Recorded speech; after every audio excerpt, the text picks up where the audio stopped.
I really wanted Russ on because I know he finished Dispatch. So I want to also, I don't want to skip talking about Dispatch. I want to also talk about it when he gets back because Okay. I want to ask him a question. Dispatch is amazing. Like you should be playing that now. And really, it's one of those games that everyone should play. We have a story in here. I don't know if we'll get to it. I don't know if we're coming back to stories, but it was like Maybe. Netflix prioritizing cloud gaming and Dispatch. The whole time I'm playing it, I'm like, if Netflix wants to get into gaming, why haven't they done this? You know what I mean? Like, why haven't they made a narrative focused game where the narrative, the plot, the scene composition, all of this stuff is as good as you would see in just a TV show, like a top tier TV show. And also it has interesting gameplay. So like in the gameplay itself, which I think is not talked about enough for Dispatch, is it's like this management sim where you're trying to like get your superheroes to crimes and you have to like manage which superheroes you're sending to which crime scenes or to help out which people. And based on that, you build synergies between superheroes or between superheroes and you, or, you can train them up into different areas. And your cast also can kind of rotate. So you may have one superhero that leaves your group and another superhero that joins your group. And just the gameplay is really interesting, even though it's pretty straightforward. I got to interrupt. Yeah, please. I thought it was a point and click adventure, so I ignored it because I don't like them. It's not. It is.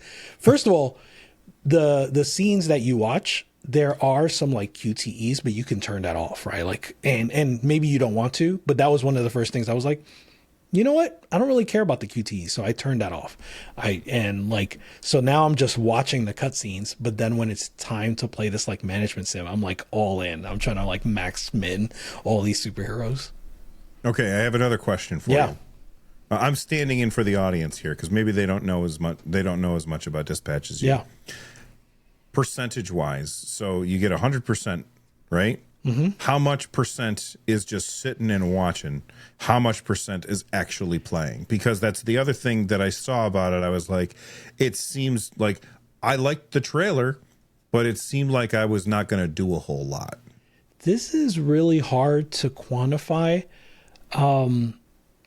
Because like it also maybe depends on if you include QTEs. I would say forget the QTEs. Kick forget those the out because QTEs. that's not gameplay. That's just pushing a button. I'm gonna say like 50-50. I'm gonna say like you have like a 30, maybe 40-minute episode, and about 20 minutes is watching and 20 minutes is gameplay. Maybe about 50, let's say 15-15. And then, but it's also sort of like interspersed, right? So like you may have a scene and you may have to do like, you may do decisions in that scene. Like you maybe have dialogue and then you'll answer the dialogue. And then you'll have another scene that's an action scene and you will have QTEs there if you have those enabled. And then like later on, you'll just do like the dispatching and then maybe you'll have another scene that you come back to with some that closes out the story.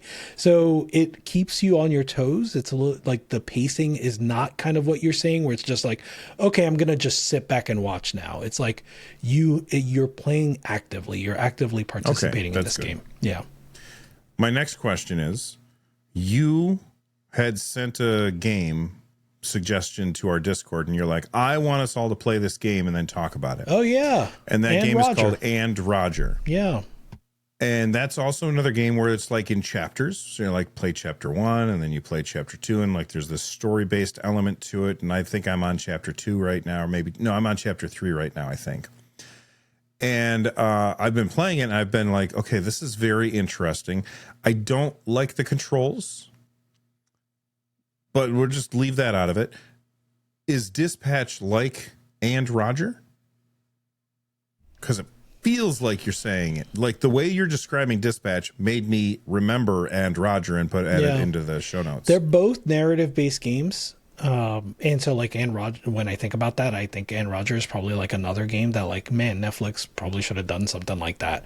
But no, I would say they're different. And Roger because I wanted to talk about this when Russ is back too. So maybe we don't talk too much about the game, especially since you haven't finished it. But like Anne Roger is much more art house, and I mean that both in like the viewing experience and in the interactive experience. And so like the gameplay is like the mechanics of the gameplay serve a narrative purpose in Anne Roger. So like the fact that you're absolutely right, the fact that you're frustrated, right, exactly. And so like that is very art housey, especially the way that it's implemented, especially the part that you're saying where it's like, I don't like it. Like that's kind of the point in a way you could say. Whereas Dispatch is like, no, it's a fun game. Like it's a fun game. Okay. Plus it's like is it Invincible? Yeah, Invincible. It's like, it's more soapy, like soap opera-y than Invincible, but it has that same like mature superhero kind of feeling going for it. All right, and then the last question I have about Dispatch is, do you wish that they had sold it a chapter at a time? Because I know that they have like, it's sectioned off into pieces, and like kind of like they used to do with Walking Dead, where it was like, okay, here's the first chapter, in a couple months we're going to sell the next chapter. Would you have preferred that method? No. Like this is like you have to watch the season. Maybe like if you asked the question like sold it as a season but released it as episodes, like maybe, but certainly not sold it as separate episodes. Like this is a cohesive season. It'd be like buying one episode of Breaking Bad, right? Like you're not getting anything from that. And so yeah, released is what I mean by okay. Like, do you think it would have been cooler if they were like, okay, we're going to do this like a TV show, where each, it comes out on Thursdays. And so for the next 2 months on Thursdays, we're going to release the episode. And then everybody's talking about it throughout the week. Yeah. I think that's a delicate line to toe, right? Like there is a world in which that works. And so like you think about Stranger Things, right? Like Stranger Things season 1, even if you move the timeline of Stranger Things to like it starts in 2026, season 1 releases in 2026, you cannot release season 1 to me episodically, or like this is phase 1, this is phase 2, this is phase 3, and they all have different drops because the excitement's not there. The reason they were able to do that in that last season with Stranger Things is because the excitement was built up. And so now you can release this season in 3 parts, where one part is released in whatever, second part on Thanksgiving, third part on I actually it was Thanksgiving, Christmas, and New Year's Eve, right? For Stranger Things. Was. Yeah. So like you can't do that with like season 1. There's no interest for that. So like if Dispatch did that, I disagree. Man, there's no way. But like I'm watching The Pit. Yeah. The Pit is an amazing show.